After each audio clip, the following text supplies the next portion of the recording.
السلام عليكم ورحمة الله وبركاته. إن الحمد لله نحمده ونستعينه ونستغفره ونعوذ بالله من شرور أنفسنا ومن سيئات أعمالنا. من يهده الله فلا مضل له ومن يضلل فلا هادي له. وأشهد أن لا إله إلا الله وحده لا شريك له وأشهد أن محمدا عبده ورسوله صلى الله تعالى عليه وعلى آله وصحبه وسلم تسليما كثيرا. يا أيها الذين آمنوا اتقوا الله حق تقاته ولا تموتن إلا وأنتم مسلمون. يا أيها الناس اتقوا ربكم الذي خلقكم من نفس واحدة وخلق منها زوجها وبث منهما رجالا كثيرا ونساء واتقوا الله الذي تساءلون به والأرحام إن الله كان عليكم رقيبا. يا أيها الذين آمنوا اتقوا الله وقولوا قولا سديدا يصلح لكم أعمالكم ويغفر لكم ذنوبكم ومن يطع الله ورسوله فقد فاز فوزا عظيما. أما بعد فإن خير الحديث كتاب الله وخير الهدي هدي محمد صلى الله عليه وسلم وشر الأمور محدثاتها وكل محدثة بدعة وكل بدعة ضلالة وكل ضلالة في النار. أعوذ بالله من الشيطان الرجيم. وقالوا لا تنفروا في الحر قل نار جهنم أشد حرا لو كانوا يفقهون فليضحكوا قليلا وليبكوا كثيرا جزاء بما كانوا يكسبون. সম্মানিত ভাতৃমণ্ডলী, আল্লাহ রাব্বুল আলামিনের প্রশংসা এবং প্রিয় নবী সাল্লাল্লাহু আলাইহি সাল্লামের উপর সালাত ও সালামের পর আজ বৃহস্পতিবার 24শে মুহররম 1448 হিজরি মোতাবেক 9 জুলাই 2026 আমাদের সাপ্তাহিক বিষয়ভিত্তিক আলোচনার বিষয়বস্তু হচ্ছে গ্রীষ্মকাল থেকে এই গরমের মৌসুম থেকে শিক্ষণীয় বিষয়। আল্লাহ রাব্বুল আলামিনের প্রতিটি সৃষ্টিতে আমাদের জন্য বহুমুখী শিক্ষা রয়েছে। যেই শিক্ষা যে যতটা বেশি গ্রহণ করতে পারবে, অর্জন করতে পারবে, সে ততটা বেশি আল্লাহ রাব্বুল আলামিনের নৈকট্য অর্জনে সহযোগিতা পাবে এবং সেই ব্যক্তি তত বেশি আল্লাহর প্রতি খাঁটি ইমানদার হতে পারবে। এই জন্য কোরআনে কারিমে আল্লাহ রাব্বুল আলামিনের রুবুবিয়াত অর্থাৎ আল্লাহর যে কাজ, তাওহীদের রুবুবিয়াত বলা হয় আল্লাহর কাজে আল্লাহর একত্ব প্রতিষ্ঠা করা। আল্লাহ রাব্বুল আলামিনের যে সমস্ত কাজ আল্লাহর সৃষ্টির ক্ষেত্রে, এসব বিভিন্নভাবে আল্লাহ রাব্বুল বর্ণনা করেছেন। কিসের জন্য? যিনি তোমাদের সব কিছুই করেন, তোমাদেরকে সব কিছুই তোমাদের প্রয়োজনীয় দিয়ে থাকেন, তিনি একমাত্র সত্যিকারের ইবাদতের হক রাখেন। যিনি দেন তিনি ইবাদতের হক রাখেন। তাওহীদে রুবুবিয়ত দ্বারা আল্লাহর কাজে আল্লাহ এক, তার শরীক নেই। সুতরাং আল্লাহর ইবাদতও তোমরা বান্দারা তোমাদের কাজে আল্লাহর শরীক স্থাপন করিও না। তাওহীদে রুবুবিয়ত দ্বারা তাওহীদে উলুহিয়তের দিকে আহ্বান করা। তো আল্লাহ রাব্বুল আলামিনের যে সমস্ত কাজ, তার একটি হচ্ছে মানুষের যাবতীয় প্রয়োজন যেগুলি, সে সমস্ত প্রয়োজন মেটানো। এই জন্য আল্লাহ রাব্বুল আলামিন আমাদেরকে দিন দিয়েছেন, তার পাশাপাশি রাত দিয়েছেন। শুধু যদি দিন থেকে যেত সবসময়, রাত না হতো, তাহলে আমাদের বড় অশান্তির কারণ হতো। বহু দিক থেকে আমরা ক্ষতিগ্রস্ত হইতাম, হয়তো আমাদের জীবনযাপনও সম্ভব হইতো না। শুধু রাত যদি থাকতো সবসময়, কোরআনে এই কথাটিও বর্ণনা করেছেন যে সবসময় যদি রাতের অন্ধকার থাকতো, তাহলে তোমাদের জন্য বহু দিক রয়েছে জীবনের, যেই দিকগুলিতে তোমাদের দিন ছাড়া কোনো উপায় ছিল না, জীবনযাপনের কোনো উপায় ছিল না। আল্লাহ রাব্বুল তাও বর্ণনা করেছেন যে দিনকে আল্লাহ রাব্বুল কি করেছেন? ওয়াজআলনাল লাইলা লিবাসা ওয়াজআলনান নাহারা মাআশা। রাতকে আল্লাহ আবরণ করেছেন, যেন কাপড় দিয়ে যেমন শরীর ঢেকে রাখেন। অন্ধকার হইলেই আরামের সাথে ঘুম আসে, আলোতে আরামের ঘুম আসে না। এক শ্রেণীর মানুষ আমাদের অধিকাংশ মানুষের এটা প্রকৃতি হচ্ছে, অন্ধকার না হলে ঘুমিয়ে আসবে না। আর যদি কারো আসে, অভ্যস্ত হয়ে গেছে হয়তো অনেক চেষ্টা করে, কিন্তু সেই আরামদায়ক ঘুম আসবে না, তাহলে অন্ধকারের প্রয়োজন রয়েছে। এছাড়া বহুমুখী হেকমা রয়েছে। এক কথায় যে কথা বলতে চাইছি, আল্লাহ রাব্বুল আলামিন প্রতিটি সৃষ্টিতে বহুমুখী হেকমা রয়েছে। হেকমা মানে রহস্য, তত্ত্ব। জি, এমন কিছু রয়েছে যা আমরা জানি না। সামান্য কিছু হয়তো সায়েন্সের জগতে উদ্ঘাটন করেছে, তাও সেগুলো অনুমান ভিত্তিক কথা। সেটা অনেক ক্ষেত্রে সত্য, অনেক ক্ষেত্রে অবাস্তব হইতে পারে।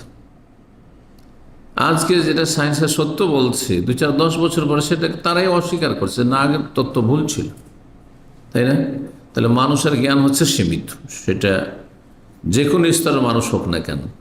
তো আল্লাহ রাব্বুল আলামিন রাত দিনের যেন আবর্তন বিবর্তন, এটি আল্লাহকে জানার একটি গুরুত্বপূর্ণ উপায়। সবচেয়ে বড় বিষয় যে আল্লাহর সৃষ্টি যত রয়েছে সব কিছুই আল্লাহকে চেনার মাধ্যম, যেটাকে কোরআনে কারীমের ভাষায় আয়াত বা নিদর্শন বলা হয়েছে। বহু আয়াত রয়েছে, দেখুন আয়াতের শেষ ইন্না ফি যালিকা লাআয়াত, বহুমুখী শিক্ষণীয় বিষয় রয়েছে, নিদর্শন রয়েছে, নিদর্শনাবলী রয়েছে। কোনো জায়গায় এক বছর ইন্না ফি যালিকা লাআয়া, এতে কি রয়েছে? শিক্ষণীয় বিষয় রয়েছে, নিদর্শন রয়েছে, যা দিয়ে আল্লাহকে চিনতে পারবেন, যা দিয়ে আল্লাহকে চিনতে পারবেন। আল্লাহ রাব্বুল আলামিন ইরশাদ করছেন কোরআনে কারীমে যে ইউকাল্লিবুল্লাহুল লাইলা ওয়ান নাহার, আল্লাহ রাত দিনের আবর্তন বিবর্তন করে থাকেন। রাত দিনের আবর্তন বিবর্তন মানে প্রাথমিক যতটা বুঝবেন, মোটা খেয়ে মোটা বুঝ, সেটা হচ্ছে রাত যায় দিন আসে, দিন গেলে রাত আসে, তাই না? তার আর একটি দিক আছে, কখনো রাত বড় হয়, কখনো রাত ছোট হয়। রাতে বেশ কিছু অংশ কোনো কোনো মৌসুমে গিয়ে দিনে ঢুকে যাচ্ছে, আবার কোনো মৌসুমে দিনের বড় একটা অংশ রাতে ঢুকে যাচ্ছে, রাত বড় হয়ে যাচ্ছে। এটাই না, টোটাল তো 24 ঘন্টাই আছে, তাই না? 12-24 ঘন্টা, এতে রাত দিন ছোট বড় হচ্ছে। আমরা হয়তো এশিয়ায় বাস করি, আমরা বেশি পার্থক্য বুঝি না, হয়তো 3-4 ঘন্টার পার্থক্য হয়তো হচ্ছে, তাই না? কিন্তু এমনও পৃথিবীতে আল্লাহর জমিন আছে যেখানে কখনো দিন গিয়ে মাত্র সামান্য কিছু সময় হচ্ছে, কখনো রাত সামান্য কিছু সময়ের জন্য হচ্ছে। যেমন দিন রাতের আবর্তন বিবর্তন, তেমনি হ্যাঁ বেশ কিছু দিন রাতের মাধ্যমে মৌসুমের পরিবর্তন, সিজনের পরিবর্তন। তার একটি হচ্ছে আশ-শিতা ওয়াস-সাইফ। আল্লাহ সূরা কুরাইশে বলছেন রিহলাতুশ শিতায়ে ওয়াস-সাইফ। আরবরা শীতকালে একটা ব্যবসায়ী সফর করতো ব্যবসা বাণিজ্যের জন্য, বিশেষ করে মক্কার লোকেরা, তাদের কথা এখানে আল্লাহ উল্লেখ করেছেন। আর আরেকটা সফর করতো, ব্যবসা বাণিজ্যিক সফর করতো গ্রীষ্মকালে, গরমের দিনে। গরমের দিনে কোথায় ভালো লাগে? হ্যাঁ, গরম দেশে ভালো লাগে না ঠান্ডার দেশে? হ্যাঁ, গরমের দিনে ঠান্ডার দেশে ভালো লাগে। হ্যাঁ, কাজ করতে সুবিধা হয়, ব্যবসা করতে সুবিধা হবে, বসবাস করতে সুবিধা হবে, বিনোদন করতে সুবিধা হবে, সব দিক থেকে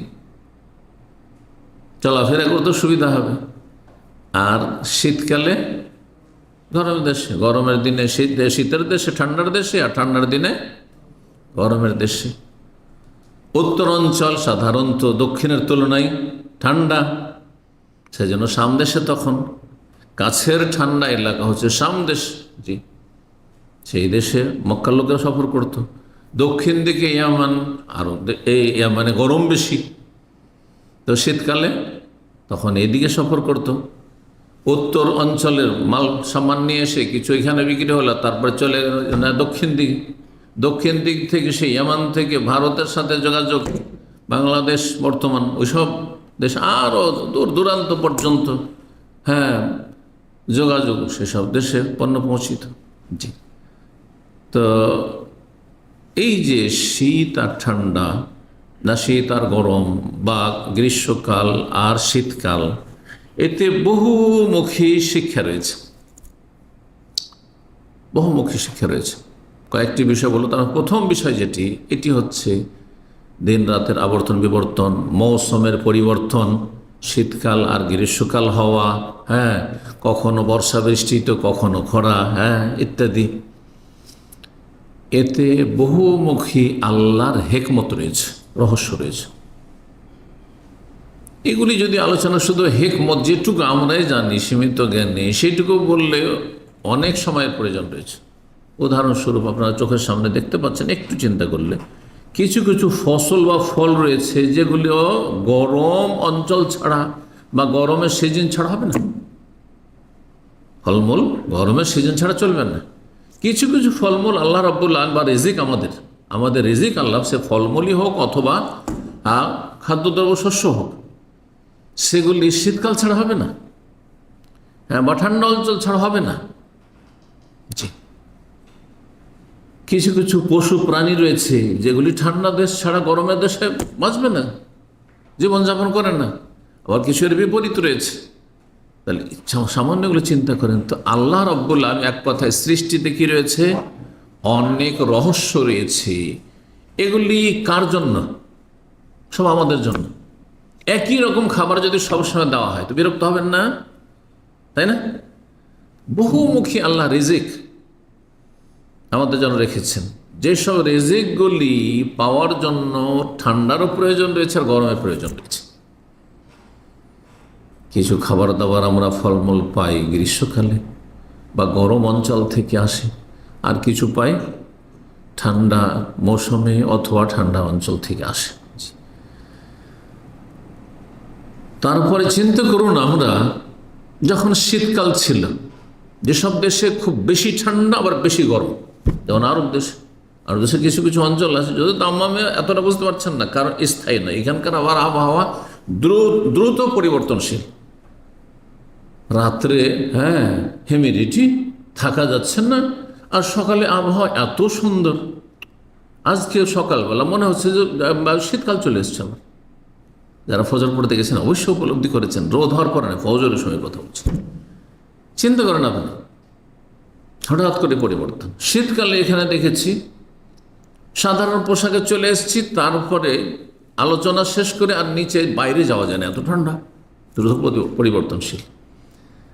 এই জন্য কষ্টটা কম লাগে। কিন্তু যেসব অঞ্চলগুলিতে নাজদে, যেমন রিয়াদ, আল কাসিম, যখন ঠান্ডা পড়ে চলছে মাসকে মাস ঠান্ডা। মদিনার ঠান্ডা, আমরা মদিনায় লেখাপড়া করেছি, থেকেছি। মদিনার ঠান্ডা দামামের সাথে কিছুই তুলনাই চলে না। এত ঠান্ডা যে দেশের ঠান্ডাও ফেল, এত কষ্ট লাগতো প্রথম। অথচ ঠান্ডা বরদাস্ত করে অভ্যাস আছে দেশেও, আমাদের দেশেও শীতকাল ঠান্ডা পড়ে। সুবহানাল্লাহ, বলতে হাড়ে ঢুকে যাচ্ছে এই ঠান্ডা, হাড়ে ঢুকে যাচ্ছে। আর ঠান্ডা চলছে কন্টিনিউ চলছে 2-3 মাস 4 মাস। আবার যখন গরম, তো এত গরম। জি, আজকে না, কিছুদিন আগে এই হজ মৌসুমে বলছে,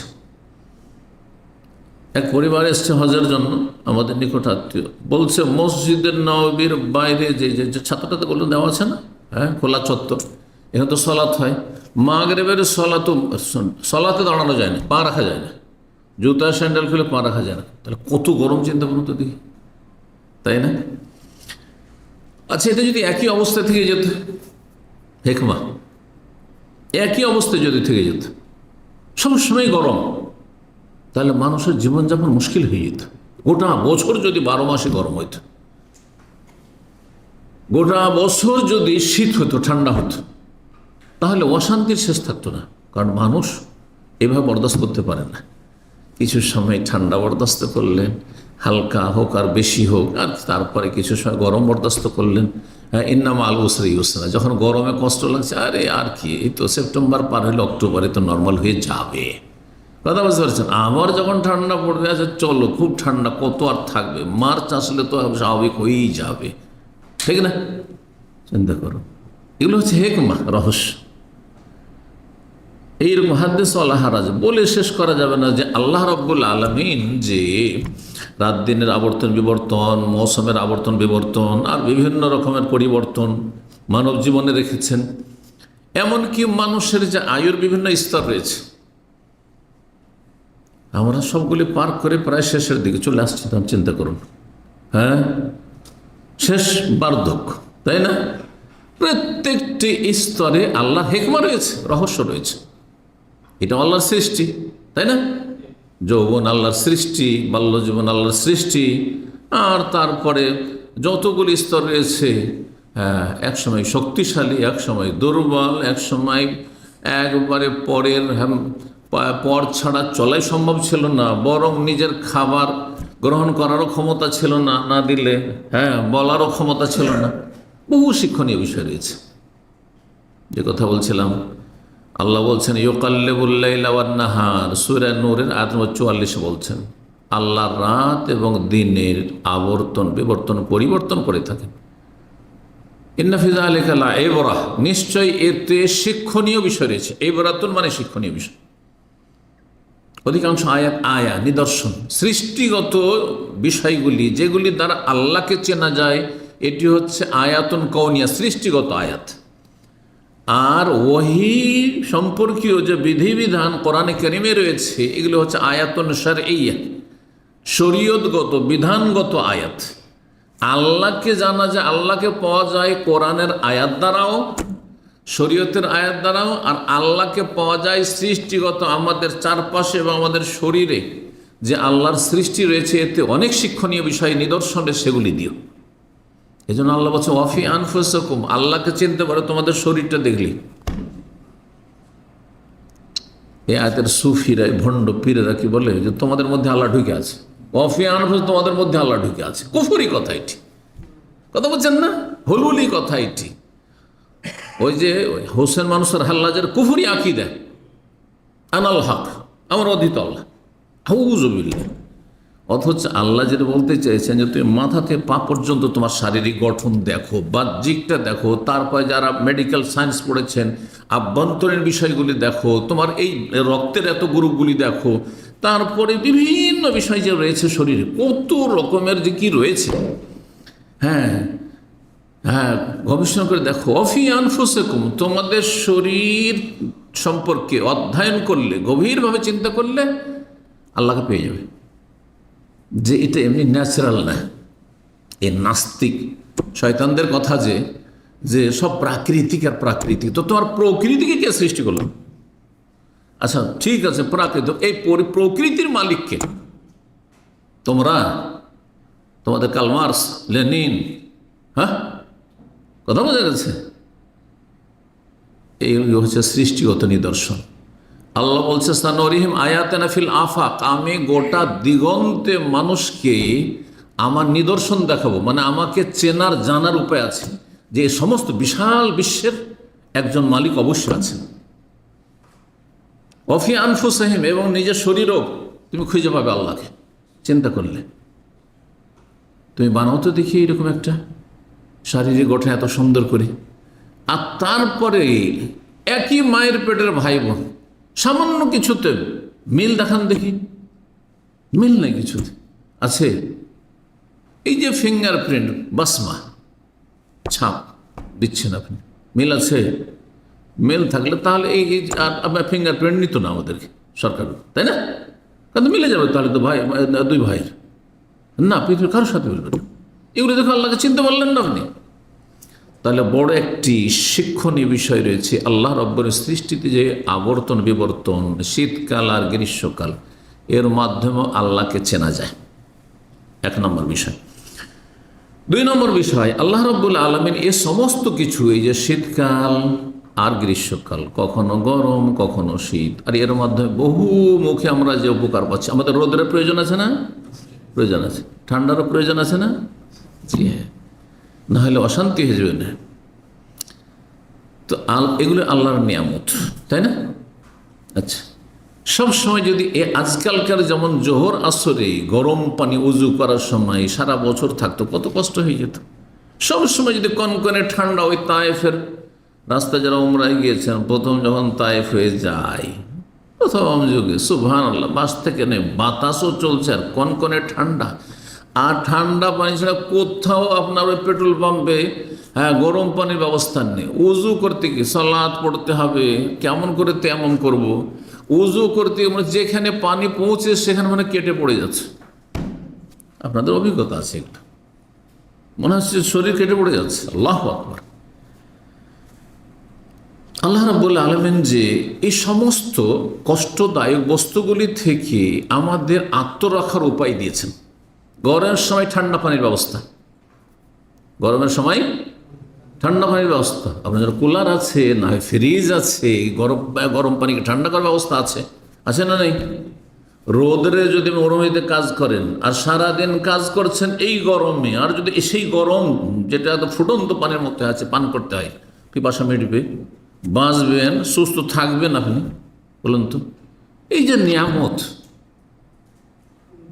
এই নিয়ামতের কোনোদিন আমরা অনুভূতি আমাদের মধ্যে পয়দা করেছি যে আল্লাহ কত বড় নিয়ামত, যে ঠান্ডা, এত গরমের দেশে এত ঠান্ডা পানি পাচ্ছি আমি, আমার ফ্রিজের মাধ্যমে হোক আর আমার ঘরে রেখে হোক আর যেভাবে হোক না কেন। সে এত গরমে যদি আপনাকে বলে একটা দিন বিনা এসিতে থাকতে হবে, পারবেন থাকতে? পারবেন না আপনি, এই দেশে পারবেন না। কিছু লোক এবার দুর্বল আছে, ব্যতিক্রম, হাজার একটা খুঁজে পাওয়া যাবে না, কথা বুঝতে পেরেছেন? কিন্তু কথা হচ্ছে, আসল হচ্ছে যে বড়ই কষ্টের বিষয় হয়ে যাবে, বড়ই কষ্টের বিষয় হয়ে যাবে। এই যে আরামের জীবনযাপন করছে, গাড়ি তো আপনার এসি, বাড়িতেও এসি, অফিসেও এসি। চিন্তা করুন, একজন রাস্তায় ডিউটি করছে সকাল 6টা থেকে সন্ধ্যা 6টা, ক্লিন করছে রাস্তা, আর আরেকজন অফিস জব করছে। যারা ঠান্ডায় এই কাজ পেয়েছেন, ঠান্ডায় অবস্থান করার সুযোগ পেয়েছেন, আপনার রুমে এসি পেয়েছেন, কুলার পেয়েছেন, এগুলো আল্লাহর কত বড় নিয়ামত আপনার জীবনে, পার্থিব নিয়ামত। বলুন তো দেখি, কোন নিয়ামতকে আপনি তুচ্ছ মনে করবেন?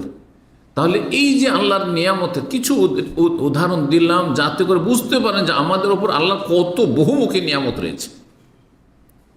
গরমের দিনে ঠান্ডা পানির ব্যবস্থা, গরমের দিনে ঠান্ডা পরিবেশের ব্যবস্থা। এখানে 1 ঘন্টা বসে না আমি বক্তব্য করতে পারতাম, না আপনারা শুনতে পারতেন, খুব বেশি তো 5-10 মিনিট, আর তারপরে তখন নাফসি নাফসি, জীবন বাঁচাও, পালাও। বুঝতে পারছেন না? তো এটার দাবি কি? এটা আমাদের কাছ থেকে কি চাই? আল্লাহর নিয়ামতগুলি আমাদের কাছ থেকে কি দাবি করে? আল্লাহর নিয়ামতের শুকরিয়া আদায় করো। সুম্মা লা তুসআলুন্না ইয়াওমাইযিন আনিন নাঈম, সূরা মুখস্থ আছে, আল্লাহকুমুত তাকাসুর। অতঃপর অবশ্যই অবশ্যই তোমাদের জিজ্ঞাসা করা হবে এই নিয়ামত সম্পর্কে। নবী সাল্লাল্লাহু আলাইহি ওয়াসাল্লাম মদিনায় খেজুরের বাগানে গিয়ে ও কলসে ঠান্ডা পানি, এক সময় আমাদের জীবনে কেটেছে। এসিও ছিল না, ফ্রিজে ছিল না, কিচ্ছু ছিল না, কিন্তু মাটির কলসিতে যে পানি রাখা হয়েছে, অথবা কূপ থেকে পানি, অথবা টিউবওয়েল থেকে তাজা পানি উঠছে, ঠান্ডা হয়ে উঠছে পাতাল থেকে, কি যে তৃপ্তির সাথে পানিটা পান করেছে বলুন তো দেখি। যেসব গরিব দেশের মানুষ এইভাবে ঠান্ডা করে জীবনযাপন করছে, আল্লাহর এসব নিয়ামতের, যার ওপর যত বেশি নিয়ামত রয়েছে তার ওপর তত বেশি আল্লাহর শুকরিয়া আদায় করা ফরজ। এটা 2 নম্বর বিষয় মনে করি। জ্ঞানী ব্যক্তি যিনি দিয়েছেন তার কি করবে? নিমক হারামি করবে না, শুকরিয়া আদায় করবে। আল্লাহ আমাকে এই ঠান্ডার ব্যবস্থা করেছেন, ঠান্ডা পানির ব্যবস্থা করেছেন, ঠান্ডা পরিবেশে বসবাসের আর থাকার ব্যবস্থা করেছেন, আল্লাহ শুকরিয়া আদায় করুন। আল্লাহ যেন তৌফিক দান করেন। আল্লাহর কাছে সাহায্য চান। আল্লাহ আইনি আল্লাহ জিকিরেকা অশুকরিকা হোসেন, আল্লাহ আমাকে সাহায্য করো, তোমার জিকির আজকাল তোমাকে স্মরণ করার, যেন ভুলে না যাই, তোমার হক আদায় করার, অশুকরিকা তোমার শুকরিয়া আদায় করার, অহসনে বা সুন্দর করে যেন তোমার ইবাদত বন্দী করতে পারি। এটি সামান্য আল্লাহর হক, সামান্য আল্লাহর হক। আল্লাহর নিয়ামত গোটা শরীরের ভিতরে আর শরীরের চারপাশে যে কত রয়েছে। ফাবিআইয়ি আলাই রাব্বিকুমা তুকাজ্জিবান, রবের কোন নিয়ামতকে তুমি অস্বীকার করবে, কোন নিয়ামতকে তুমি হালকা তুচ্ছ মনে করবে?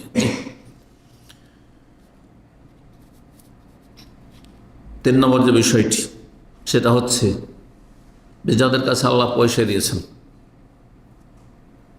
এক শ্রেণীর মানুষরা নিজের পরিবার পরিজন সহ গরমের দিনে গরম থেকে পয়সা আছে ঠান্ডার দেশে চলে যাচ্ছেন। কিসের জন্য? শরীরকে আরামে রাখার জন্য, কিছুদিন একটু আরামে থেকে আসি, আরামে ঘুরে আসি।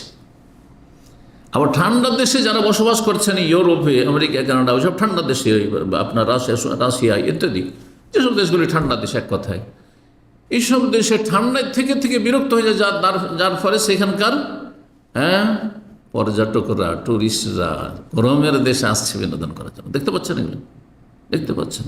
পয়সাওয়ালাদের কাছাকাছি থাকলে আরও বেশি বুঝতে পারে যে কী করে, কত কত পয়সা এই ক্ষেত্রে তারা ব্যয় করে। এবং এটা একটা মুখ্য ইনকাম সোর্স সারা পৃথিবীর বিভিন্ন দেশের, পর্যটন, ট্যুরিজম।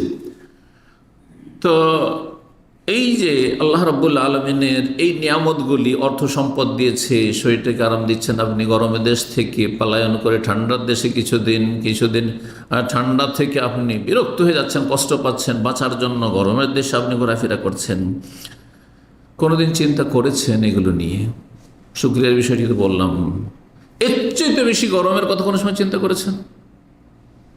যে আমরা মরে যাওয়ার পরে যখন পরকাল শুরু হয়ে যাবে, তখন এত দেশ থাকবে না যে চলো গরমের দেশে থাকছি, খুব অশান্তি লাগছে, আর এখানে লোডশেডিং আছে, কারেন্টও থাকছে না বাংলাদেশে বা অন্য দেশে, আর অন্য এত বাংলা ভাষী আমরা সেই জন্য বাংলাদেশের কথা বললাম। এরকম মেলা দেশ আছে, আফ্রিকায় আছে, আপনার মেলা দেশ আছে, ভারতও লোডশেডিং আছে, পাকিস্তান লোডশেডিং আছে। আরব দেশে না হয় দেখছেন যে কখন লোডশেডিং সাধারণত দেখি না, তাই না? এখান থেকে বিভিন্ন দেশে পয়সা আসে, চলে যাচ্ছেন আপনি আরাম করার জন্য, গরম থেকে বাঁচার জন্য। কিন্তু দুনিয়া থেকে যেই দিন বিদায় হয়ে যাবে, রোজ যখন চলে যাবে, কোথায় যাবে? যদি আপনি কিছু আল্লাহর হক আদায় করে গিয়ে থাকেন, ফরজ ওয়াজিব আদায় করে গিয়ে থাকেন, হারাম নাজায়েজ থেকে বেঁচে থাকেন, তাহলে তো ইল্লিনে যাবে আর আরাম পাবে আপনার আত্মা। আর না হলে সিজ্জিনে থাকবে, জাহান্নামের শাস্তি পেতে থাকবে। নবী সাল্লাল্লাহু আলাইহি সাল্লাম সেই কবরের জীবন সম্পর্কে বলেছেন, জান্নাতে ভালো মানুষ যখন মারা যাবে তখন মুনকার নাকির উঠিয়ে প্রশ্ন করার পরে প্রশ্নের জবাব যখন দিয়ে দিবে, চিন্তা করুন তো, তখন কি বলবেন ফেরেশতা?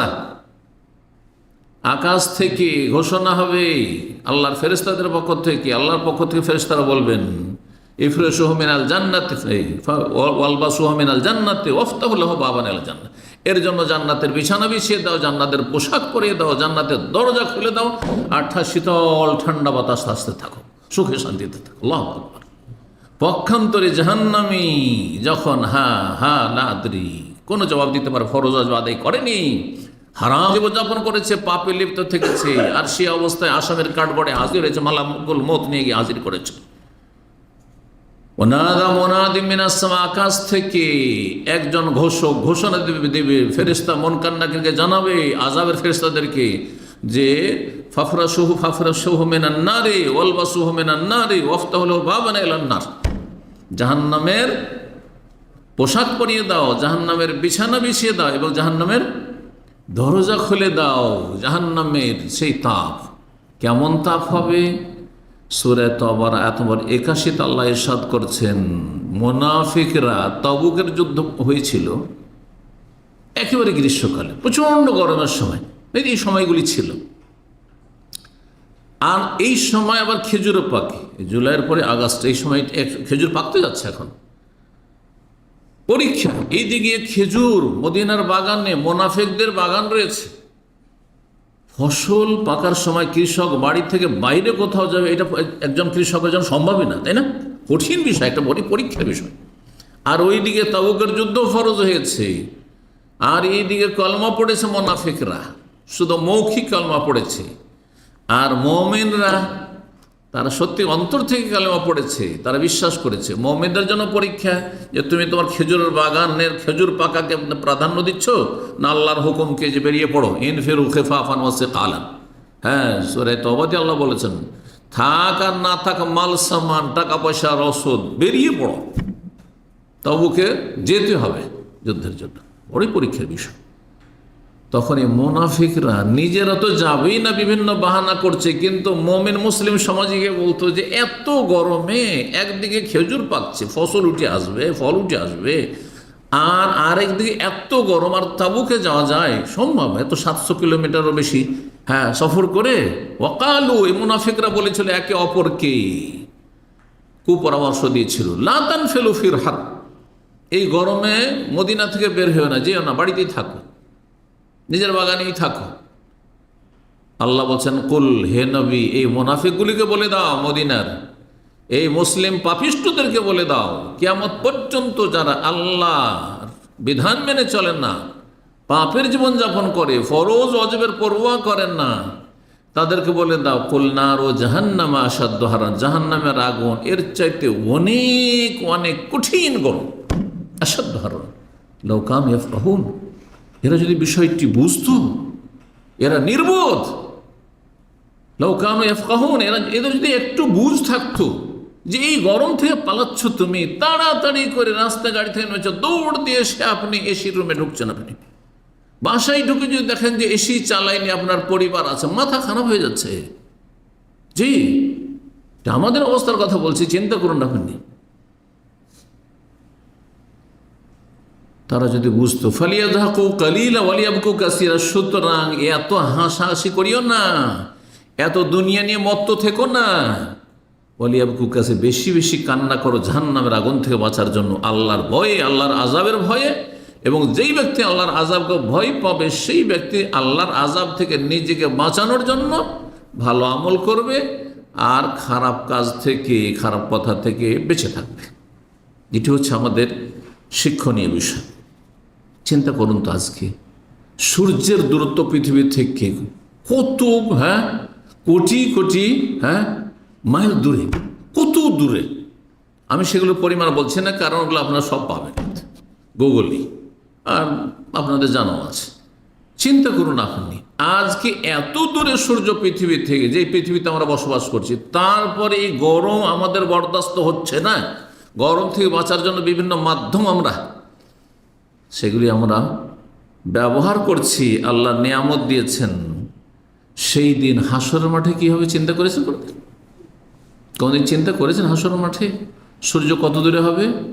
নবী সাল্লাল্লাহু আলাইহি ওয়াসাল্লাম বলছেন যে 1 মিল দূরে হবে। মিলের দুটো তরজমা, দুটো ব্যাখ্যা করা হয়েছে। মিল আরবিতে মাইলকে বলা হয়, 1 মাইল দূরে। 1 মাইল আর কতটা, সামান্য। এখান থেকে 1 মাইল বুঝতেই পারছেন, 1.5 কিলোমিটারের কাছাকাছি, তাই না? 1 মাইল, মাত্র 1 মাইল দূরে, চিন্তা করুন। অথচ কোটি কোটি মাইল দূরে আছে, তারপরে এই গরম বরদাস্ত হচ্ছে না, দুনিয়ার গরম। তখন কি করে বরদাস্ত হবে আপনি চিন্তা করুন। আর একটি অর্থ যদি নেওয়া যায়, তাহলে তো আরো চিন্তার বিষয়, যে সূর্য মাত্র কত দূরে মাথা থেকে, ওই যে আপনার সুরমা দানি আছে, সুরমার পাত্র দেখেছেন তো, যেটা দিয়ে সুরমা উঠায়, ওই যে খড়ি, সেটা একটা আঙুলের এতটুকু নয়, হয়তো এতটুকু দূরত্বে। নবী সাল্লাল্লাহু আলাইহি ওয়াসাল্লাম হাদিসে কি রয়েছে, সেই সময় মানুষের আমল অনুযায়ী নিজের ঘামে নিজেই কি করবে, অবস্থান করবে। কিরকম? যদি খুব ভালো আমল থাকে, তাহলে এই ঘাম পায়ের তলাতেই থাকবে, তাই না? অথচ পাশে কেউ হাবুডুবু করছে। আর যত আমল খারাপ হবে, যত পাপ হবে, যত ফরজ ওয়াজিবে ঘাটতে হবে, তত আপনার ঘামে ডুবতে থাকবেন।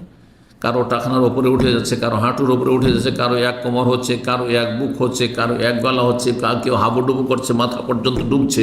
যেমন হাবুডুবু করে যে সাঁতার জানে না, ডুবে উঠে, এইরকম অবস্থা। নবী সাল্লাল্লাহু আলাইহি ওয়াসাল্লাম হাদিস। আর এই বিষয়গুলি এমন, যেমন দিন রাত আমরা বিশ্বাস করি। এখন রাত সারা দুনিয়া যদি একদিকে হয়ে যান, আমাকে বলে যান না ভাই এখন দিন, আমি বিশ্বাস করব, আপনারা করবেন? কারণ চোখের সামনে দেখছেন, এর চাইতে বড় দলিল আর কি আছে? আপনাদের কথা শুনবো, সারা বিশ্বের এই মিডিয়ার কথা শুনবো যে এখন দিন চলছে, আমি যেখানে আছি রাত চলছে। কথা ঠিক কিনা? এর চাইতে বেশি বিশ্বাস করতে আপনাকে যে এক শ্রেণীর মানুষ, তারাই হবে সংখ্যাগরিষ্ঠ, যারা নিজের ঘামে নিজে হাবুডুবু করবে। এটা হাসরের মাঠে হয়ে গেল। আর তারপরে সামনে আল্লাহ বলছে ফারিকুন ফিল জান্নাহ ওয়া ফারিকুন ফিস, একদল তো জান্নাতি হবে আর একদল জাহান্নামী। বলছিলাম যে দুনিয়ায় তো মেলা দেশ আছে, এ দেশ আর ভালো লাগে না, এত গরমে থাকতে ভালো লাগে না আরব দেশে, চল কিছুদিন ইউরোপে থেকে আসে। আর ইউরোপের ঠান্ডা আর বরদাস্ত হয় না, চল কিছু একটু গরমের দেশ ঘুরে আসি। বর্ষা বৃষ্টি গোটা বছর দেখতে পাবেন, চলো যাই উপমহাদেশ ঘুরে, ভারত, বাংলাদেশ, পাকিস্তান, একটু বৃষ্টি দেখে আসি, তার মজা নিয়ে আসি। কিন্তু সেখানে কি আছে? কি আছে সেখানে? আখেরাতে কি আছে? মাত্র 2টো দেশ আছে, একটি জান্নাত আর একটি জাহান্নাম। জান্নাতে যদি না যেতে পারেন তাহলে জাহান্নাম ছাড়া আর তৃতীয় কোনো জায়গা নেই। বিশ্বাস আছে না নেই? আপনাকে ওইভাবে বিশ্বাস করতে হবে যেমন আপনি বিশ্বাস করছেন, আপনার চোখে দেখেছেন আমি এখন বেঁচে আছি, কেউ তাহলে আপনি মারা গেছেন, বিশ্বাস করবেন নাকি? ওর চাইতে বেশি বিশ্বাস করতে হবে যে সেখানে জান্নাতে না যেতে জাহান্নাম, আর জাহান্নামে স্থায়ী না অস্থায়ী। দুনিয়ার গরমে আগুনে সামান্য কিছুক্ষণ হাত দিতে পারবো না, হ্যাঁ 10 সেকেন্ড 20 সেকেন্ড হাত দিয়ে রাখতে পারবেন না, জ্বলে যাবে না। তাহলে আপনি আখিরাতের জাহান্নামের আগুন, এই আগুনের তাপ কতটা? 70 ভাগ করে, 70 ভাগ করে 1 ভাগ আচ্ছা দুনিয়ার আগুন। তাহলে 70 ভাগ কমিয়ে 70 ভাগকে কমাতে কমাতে কমাতে তার একটা অংশ, শুরু একটা অংশ এই দুনিয়ায় রাখা হয়েছে, যে আগুন দিয়ে আমরা আমাদের প্রয়োজন পুরা করছি। নবী সাল্লাল্লাহু আলাইহি ওয়াসাল্লাম সহিহ হাদিস, সময় স্বল্পতার জন্য হয়তো সেই হাদিসগুলি উল্লেখ না করলেও আপনাদের জানা রয়েছে। এই মর্মে রাসূলুল্লাহ সাল্লাল্লাহু আলাইহি ওয়াসাল্লাম একটি হাদিস শোনাই, যদিও কথাগুলি আমি বলে ফেললাম। আবু হুরায়রা রাদিয়াল্লাহু তাআলা আনহু থেকে ইমাম বুখারী ইমাম মুসলিম দুইজনেই বর্ণনা করেছেন। নবী সাল্লাল্লাহু আলাইহি ওয়াসাল্লাম বলছেন যে ইন্নাল আরাকা ইয়াউমাল কিয়ামাতি, মানুষের ঘাম এত বেশি প্রবাহিত হবে, লা ইয়াযহাবু ফিল আরদি 70 বার, এইদিকে ওপরে তো হাবুডুবু করছেন বন্যা হাসরের মাঠে, কার জন্য? পাপীদের জন্য, নেক লোক জান্নাতীদের জন্য নয় কিন্তু। আর নিচের দিকে মাটিতে 70 গজ ভিতরে চলে গেছে। 1 গজ কত ইঞ্চিতে হয় দেখি আপনাদের দুনিয়ার কতটা জ্ঞান? 18 দুগুণে 36, তাহলে এই যে 18 ইঞ্চি হাত, এইটা 2 হাত, তাই না? বা বলা হয় 1 গজকে। 70 গজ মাটির গভীরতা চলে যাবে আমার আপনার ঘাম, জি জি, হাসর মাঠে। ওয়াইন্নাহু লা ইয়াবলুগু ইলা আফওয়াহিন নাস ওয়া আযানিহিম, আর অধিকাংশ মানুষের মুখ পর্যন্ত আর কান পর্যন্ত পৌঁছে যাবে, তাতে হাবুডুবু করবে। নদীতে নেমেছেন, পুকুরে নেমেছেন, নামতে নামতে নামতে যখন আপনি এই মুখ পর্যন্ত নেমে গেলেন না, কান পর্যন্ত ডুবে যাচ্ছে, তখন সাঁতার না জানলে আপনি আর থেকে আপনার জন্য বেঁচে ফিরে আসার সম্ভাবনা কম। জি, পক্ষান্তরে এইরকম পরিস্থিতি যেটা বললাম একটু কথা প্রসঙ্গে, যে এত যে সেখানে ভয়াবহতা থাকবে হাসরের মাঠে, তারপর হাসরের মাঠে এক শ্রেণীর ভাগ্যবান যারা রয়েছেন তাদের জন্য আল্লাহ রাব্বুল আলামিন এত আরামদায়ক জীবনযাপনের ব্যবস্থা রাখবেন, সেই হাদিসটি স্মরণ করিয়ে দিই। প্রিয় নবী সাল্লাল্লাহু আলাইহি ওয়াসাল্লাম বলছেন, সাবাতুন ইউযিল্লুহুমুল্লাহু ফি যিল্লি ইয়াওমা লা যিল্লা ইল্লা যিল্লু, 7 প্রকারের মানুষ রয়েছে, এমন মানুষ যাদেরকে আল্লাহ তার স্পেশাল ছায়া, কোন কোন রিওয়ায়াতে আরশের ছায়া, এখানে রয়েছে এমন ছায়া আল্লাহ দেবেন যেই দিন আল্লাহর এই ছায়া ছাড়া আর কোনো ছায়া পৃথিবীতে, গাছপালার ছায়া নেই, পাহাড় পর্বতের ছায়া নেই, কোনো ভবনের ছায়া নেই, কোনো টাওয়ারের ছায়া নেই, কিছুই নেই।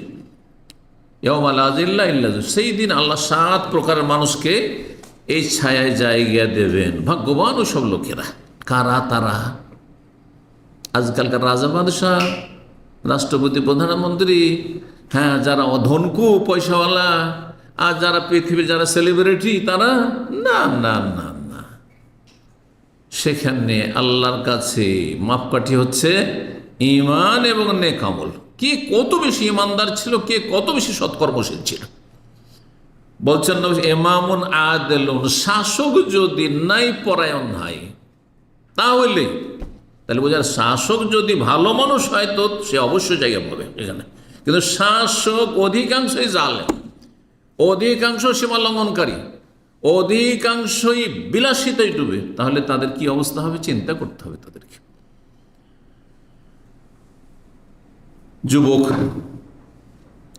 যুবকের কোনো চিন্তা থাকে না, কারণ বাপের হোটেলে খাচ্ছে, মা পাকাচ্ছে, আর বাপ খরচ করেছে আরামে, ঘরে বাইরে লেখাপড়া যেখানে যাবে খরচের ওর কোনো চিন্তা নেই। ওর চিন্তা যে কি খরচ করব, শুধু কোথাতে পয়সা, ওই চিন্তাই নেই, তাই না? কখন চিন্তা? যখন কাঁধে দায়িত্ব পড়েছে এখন সংসারের, তখন। ওয়াশাবুন নাশা ফি ইবাদাতিল্লাহ, এমন যুবক যে সবসময় আল্লাহর ইবাদতে তার প্রতিপালন, ছোট থেকে আল্লাহর ইবাদতবন্দি করে আসছে, 7 বছর থেকে ট্রেনিং নিয়েছে, 10 বছর ট্রেনিং করে সাবালক হওয়ার আগেই সে 5 ওয়াক্ত নামাজি হয়ে গেছে। নিয়মিত সে রমজান মাসের সিয়াম পালন করেছে আর আল্লাহর হক আদায় করেছে, হারাম থেকে বেঁচে থেকেছে। নাশা ফি ইবাদ, আল্লাহর ইবাদতে যার প্রতিপালন হয়েছে, যার যৌবন ভালো তার সব ভালো। এমন লোক খুব কম পাবেন যে যৌবন কালে সে খুবই ভালো মানুষ ছিল, খুব ভালো ছেলে ছিল, আর 25-30 বছর হওয়ার পরে খারাপ হয়ে গেছে। খুব কম পাবেন, এটা বিরল। কারণ এই সময়টা খুব মারাত্মক সময়। ওয়ারাজুলুন কালবুহু মুআল্লাকুন বিল মসজিদ, এমন মানুষ যার অন্তর মসজিদে সবসময় লাগা আছে। কখন যাব মসজিদ, কখন আজান হবে, কখন নামাজটা আদায় করবো, কখন জাগবো, মসজিদে গিয়ে জামাত ধরবো, ফজরে হোক আর অন্য কোনো সময় হোক। মসজিদে বের হলে আমার মসজিদে চিন্তা আছে, এই নয় যে ব্যাস জমায় গেলাম আবার সামনে সপ্তাহে, তাদের জন্য মোটেই না। আর কি, গুনার জন্য রাস্তা উন্মুক্ত। আজকাল এমন এমন জামানায় আমরা, ফিতনার জামানায়, যে পাপের রাস্তা কি প্রশস্ত, উন্মুক্ত। পাপ করতে চান, কেউ কিছু বলবে না। কিন্তু যত বেশি আপনি ইমান আমল ভালো করবেন, তত শত্রু বেড়ে যাবে, তত ক্ষয়ক্ষতি করার চেষ্টা করবেন, তত বেশি অসহায় নিঃসঙ্গ হয়ে যাবেন, সব সঙ্গ ছেড়ে দেবেন। এই ফিতনার জামানায় নারী ফিতনাতে বেঁচে থাকলেন, পয়সার ফিতনাতে বেঁচে থাকলেন, অথচ সুযোগ সুবিধা ছিল সমস্ত হারাম কাজ করার, কিন্তু তারপরে বেঁচে থাকে। ইন্নী আখাফুল্লাহ, আমি আল্লাহকে ভয় করি। এইভাবে দান খেরাত করেছেন আল্লাহ সন্তুষ্টির জন্য। ইত্তাকুন নার ওয়ালাউ বিশিক্কি তামরা, জাহান্নামের আগুন থেকে একটা টুকরো দিয়ে হলে বাঁচো। যাই হোক, হাদিসটি সংক্ষেপ করে দিলাম, কারণ সময় আমরা অনেক এগিয়ে চলে গেছি। তারপরে এই যে গ্রীষ্মকালের যে গরম, এটা কোথা থেকে আসছে? এটা কিন্তু জাহান্নামের একটা অংশ। নবী সাল্লাল্লাহু আলাইহি ওয়াসাল্লামের হাদিস, সহিহ বুখারী, মুসলিম, আবু দাউদ, নাসাঈ, তিরমিজি, ইবনে মাজাহ সবগুলি হাদিসে রয়েছে। ইজাস্তাদ্দাল হাররু, যখন প্রচণ্ড গরম পড়বে, গ্রীষ্মকাল থাকবে, ফাআবরিদু বিস-সালাত, তখন যোহরের সালাতকে একটু বিলম্ব করে ঠান্ডা করে পড়িও। যোহরের সালাত তাহলে গ্রীষ্মকালে লেটে পড়া হচ্ছে উত্তম। আউয়াল ওয়াক্তে না পড়ে আর একটু 1-8 ঘন্টা দেরি করে পড়া উত্তম। কিন্তু তবে একা নয়, জামাত ওর চেয়ে বেশি গুরুত্বপূর্ণ। যদি জামাত করা আপনাদের দায়িত্বে থাকে, আপনাদের হাতে থাকে, যে মসজিদ কমিটির হাতে, তাহলে গ্রীষ্মকালে আমরা একটু বিলম্বে নামাজ পড়ব। যে দেখা যায় যে আমার 11:30টায় জাওয়াল হয়ে যাচ্ছে, আমরা 12:30টায় পড়বো, আর একটু ঠান্ডা করে, ইত্যাদি। আউয়াল ওয়াক্তে নামাজ পড়া, সমস্ত নামাজ হচ্ছে উত্তম, একমাত্র যোহর গ্রীষ্মকালে, এশা সবকালে। এই যে গরম, সব অনেক কিছুতে অ্যালার্জি থাকে। এই যে আবহাওয়াকে গরম করে রেখেছেন আপনারা, এতেও কিন্তু অ্যালার্জি আছে, যেটা অনুভব করছি আমি। আল্লাহ রাব্বুল আমাদের সকলকে সুস্থ রাখুন। বলছিলাম নবী সাল্লাল্লাহু আলাইহি ওয়াসাল্লাম কি বলেছেন, যে জোহরের সালাত তোমরা গ্রীষ্মকালে বিলম্বে পড়ো। ফাইন্না শিদ্দাতাল হাররি মিন ফাইহি জাহান্নাম, কারণ গরমের যে প্রখরতা, এই যে প্রচণ্ড গরম গ্রীষ্মকালে, এটি কোত্থেকে আসে? জাহান্নামের ভাব, জাহান্নামের ভাব এটি। তো দুনিয়ায় আল্লাহ জাহান্নামের ভাব পাঠাচ্ছেন, যাতে একজন ইমানদার, ইমানদার মানে কি? আপনি শুধু 4টা কথা বিশ্বাস করবেন না, এইটাও বিশ্বাস করতে হবে যে জাহান্নামের ভাব থেকে কি আসছে? এই গরম আসছে। আল্লাহ এসব থেকে শিক্ষা নেওয়ার তৌফিক দান করেন। 7 নম্বর যে বিষয়টি, দুনিয়ার সুখী আসল সুখী না। দুনিয়ার সুখী আসল সুখী না, বরং আসল সুখী ওই ব্যক্তি, যে ব্যক্তি স্থায়ী জগতে সুখী, চিরস্থায়ী সুখী। সামান্য কিছুদিন খুব সুখে আমোদ ফুর্তি করলেন, খুব আপনি বিলাসিতার জীবনযাপন করলেন, কি মূল্য? তারপরে জাহান্নামে চলে গেলেন, আগুনে জ্বলতে হলেন। এই মর্মে একটি হাদিস শোনাই। সহিহ মুসলিমের হাদিস, আনাস রাদিয়াল্লাহু তাআলা বর্ণনা করছেন, বলছেন কালা রাসূলুল্লাহ সাল্লাল্লাহু আলাইহি ওয়াসাল্লাম বলেন, ইউতা বিআনআমি আহলি দুনিয়া ইয়াউমাল কিয়ামাহ, কিয়ামতের দিনে দুনিয়ার সবচাইতে ভোগ বিলাসী ব্যক্তিকে, সবচাইতে সুখের জীবন, যারা বড় বড় ধনকুব আর যারা বড় বড় নেতা, তারা এইরকমই বিলাসিতা জীবন যাপন করছে, কোনো আয়েশ আরামের অভাব নাই, যা চাইছে তাই পেয়েছে। সাধারণ মানুষ কি পাচ্ছেন? তাকে নিয়ে আসা হবে, দুনিয়ায় জীবনে কোনোদিন কষ্ট পায়নি, খিদার কষ্ট পায়নি, পিপাসার কষ্ট পায়নি, গরমের কষ্ট পায়নি, শীতের কষ্ট পায়নি, কোনো কষ্ট পায়নি জীবনের। সবসময় তার পিছনে চিকিৎসক লেগে আছে, এমনিতে প্রতিদিন চেক আপ হইতে আছে, এর সব ঠিক আছে, তো চলতে আছে। কত ডাক্তার যে এক একজনের পিছনে লেগে আছে, চিন্তা করুন। সমস্ত নিয়ামত ভোগ করে এসছে দুনিয়ায়, কিন্তু আখেরাতে তাকে নিয়ে আসা হবে হাসর মাঠে। নিয়ে আসার পর ফেল, সেখানে গিয়ে আখেরাতে ফেল। ফরজ ওয়াজিব আদায় করেনি, 5 ওয়াক্ত সালাত ঠিক রাখেনি, রমজানের সিয়াম ঠিক রাখেনি, আল্লাহর হক নষ্ট করেছে, কাবিরা গুনাহে লিপ্ত থেকেছে, অথবা নাস্তিক ছিল, সেকুলার ছিল, জালেম ছিল, মানুষের উপর জুলুম করেছে, কি করা হবে তাকে? ফায়ুসবাগু ফিন্নার, জাহান্নামে ডুবিয়ে দেওয়া হবে। একবার ডুবিয়ে উঠিয়ে নয়, জাহান্নামে ফেলে দিয়ে সাথে সাথে আল্লাহ উঠিয়ে নেবে, আগুন থেকে সাথে সাথে উঠিয়ে নেওয়া হবে, সব সেবগা মানে একবার শুধু। সোম্মায় কালো, তারপরে ওই ব্যক্তিকে, দুনিয়ার সবচেয়ে বিলাসী ব্যক্তি, তাকে জিজ্ঞাসা করে, ইবনা আদম, হে আদম সন্তান, হাল রায়তা খায়রান কাত্ত, জীবনে তুমি কোনোদিন সুখ শান্তি পেয়েছো? তখন সে বলবে, আল্লাহ আরও জিজ্ঞেস করবেন, হাল মাররা বিকা নাইমুন কাত্ত, জীবনে কোনো নিয়ামত পেয়েছো, সুখের সামগ্রী পেয়েছো, আরামের কিছু পেয়েছো দুনিয়াতে না, বা কোনোদিন বিগত জীবনে? ফায়াকুল, সে বল, না ওয়াল্লাহি আল্লাহ তোমার কসম করে বলছি, জীবনে কোনো শান্তি পাইনি, জীবনে কোনো শান্তি পাইনি, জীবনে কোনো সুখ পাইনি, জীবনে কোনোদিন আরাম পাইনি। আল্লাহু আকবার, সমস্ত আয়েশ আরাম ভুলে গেছে, সমস্ত রাজত্ব আর সমস্ত আরাম, সমস্ত বিলাস সব ভুলে গেছে। নবী সাল্লাল্লাহু আলাইহি ওয়াসাল্লামের এই হাদিস। তারপর দুনিয়ার গরমের দিনে এমন খাবার খাচ্ছেন, এমন পানীয় পয়সাওয়ালারা, যেটা এই সময়ের জন্য উপকারী। শীতকালে এমন খাবার, এমন পানীয় যেটা আপনি সুস্থ থাকতে পারেন, করছে না?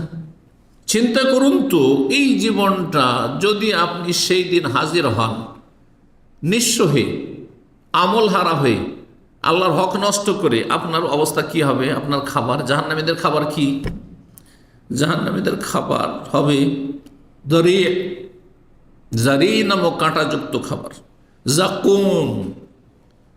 তাদের পানীয় হবে জাহান্নামীদের রক্তপুঞ্জ, ফুটন্ত পানি, আর ছায়া হবে ইয়াহমুম। আল্লাহ বলছে ইয়াহমুম মানে ছায়াটাও গরম। এখন এমন ছায়াতে যদি যান, ঘরের মধ্যে ঢুকেছেন, কিন্তু ঘরে ঢুকলে যে আমাদের অফিসের যে রুমগুলো বা ক্লাসরুমগুলোতে এসি চালানো হয়, একটু ঢুকে দেখেন না, কিছুক্ষণ বসা, তাহলে বুঝতে পারবেন। তারপরে তো 2 একদিন পর চলছে, তারপরে এই অবস্থা। চিন্তা করুন আপনি। তাহলে সেই জাহান্নামের আযাব থেকে, জাহান্নামের খাবার থেকে, জাহান্নামের পানীয় থেকে বাঁচার জন্য যথাসাধ্য চেষ্টা করতে হবে। আল্লাহ যেন তৌফিক দান করেন। আল্লাহ কোরআনে কারীমে ইরশাদ করছেন, ইন্না শাজারাতা যাক্কুম, নিশ্চয় যাক্কুম নামক গাছ, কাঁটাওয়ালা গাছ, তামুল আসিম, পাপিষ্টদের খাবার। কাদের খাবার? দুনিয়ার পাপীদের খাবার। কাল মোহলে ইয়াগলি ফিল বতুন, এমন হবে ফুটন্ত তেলের মতো। ফুটন্ত কোন তেল? যে ময়লা আবর্জনা, মানে তাদের ফ্রাই করে দেখছেন না, সাধারণ যেসব আপনার রেস্টুরেন্ট বাড়িতে দেখছেন, ফুটপাতে যারা কালো হয়ে গেছে তেল, একবারে পুড়িয়ে একবারে, আর তারপরে সেটা ফুটছে। ওই ফুটন্ত তেলের মতো হয়ে থাকে। ইয়াগলি ফিল বতন, যখন খাবে পেটে যাবে গরম আপনার পানীয় বা খাবার, তখন কি হয়ে যাবে? ইয়াগলি ফিল বতন, পেটে যা কিছু আছে, নাড়ি ভড়ি কাগালিল হামি, সব নাড়ি ভড়ি বেরিয়ে যাবে। ইউসারু বিহি মাফি বতুনি ওয়াল জুলুদ, নায়ক আল্লাহ বলছেন। লা ইয়াযুকুনা ফিহা বারদান ওয়ালা শারাবা, আল্লাহ না তো বলছেন জাহান্নামীরা যখন যাবে সেখানে না কোনো ঠান্ডা পাবে, না কো পান করার মতো পানি পাবে। ইল্লা হামিমা ওয়া গাসসাকা, ফুটন্ত পানি আর গাসসাক নামক কাঁটাযুক্ত খাবার। জাযাআম ওয়াফাকা, মানে পূর্ণরূপে বদলা, যেমন আদা খেয়েছো দুনিয়াতে তেমন স্বাদ পাও। জাযাআম ওয়াফাকা। ইন্নাহুম কানু লা ইয়ারজুনা হিসাবা, তাদের কোনো পরকালের হিসাবের কোনো চিন্তাই ছিল না। আল্লাহ বলছেন যার পরকালের হিসাবে কোনো চিন্তা নেই, দুনিয়া পেট পেট করে মরছেন কিন্তু পরকাল নিয়ে কোনো চিন্তা করলেন না, তাদের জন্য এই শাস্তি। আল্লাহ রাব্বুল আলামিন জাহান্নামের আযাব থেকে রক্ষা করুন। আল্লাহ রাব্বুল আমাদেরকে সার্বিক দিক থেকে সুস্থ রাখেন, বালা মুসিবত থেকে আল্লাহ হেফাজতে রাখেন। রব্বুল আলামিনের কাছে দোয়া করি আল্লাহ আমাদের গুনাহ খাতা যেন মাফ করে দেন। রব্বানা আতিনা ফিদ দুনিয়া হাসানা ওয়া ফিল আখিরাতি হাসানা ওয়া কিনা আযাবান নার। সুবহান রাব্বিকা রাব্বিল ইজ্জাতি আম্মা ইয়াসিফুন ওয়া সালামুন আলাল মুরসালিন ওয়ালহামদুলিল্লাহি রাব্বিল আলামিন।